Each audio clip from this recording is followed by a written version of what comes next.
Chhava film में छत्रपति संभाजी महाराज, उनके चरित्र और उनकी जीवनी को गलत तरीके से प्रस्तुत किया गया है।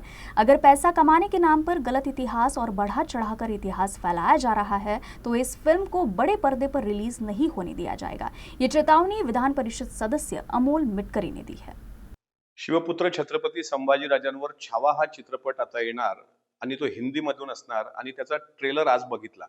त्या ट्रेलरमध्ये छत्रपती संभाजी महाराज आणि महाराणी येसूबाई ह्या हातात वेगळ्या पद्धतीनं लेझिम घेऊन नाचताना दाखवले आहेत। छत्रपती शिवाजी महाराजांचं जे आज्ञापत्र आहे ते आज्ञापत्र रामचंद्र पंत अमात्यांनी त्यांनी संपादित केलेले आहे। त्यात शिवाजी महाराज म्हणतात की एखादा प्रसंग सोडल्यानंतर नाच गाण्याला स्वराज्यामध्ये बंदी आहे। प्रसंग म्हणजे राज्याभिषेकाचा प्रसंग असेल।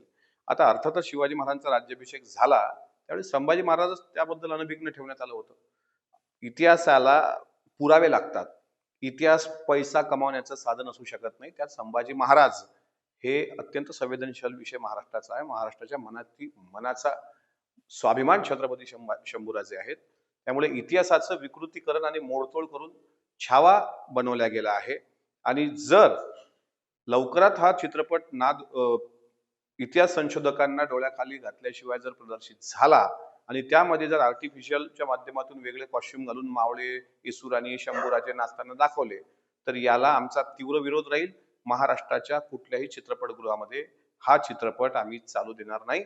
संभाजी महाराजांच्या इतिहासाचे विकृतीकरण महाराष्ट्रातला शंभूप्रेमी खपवून घेणार नाही।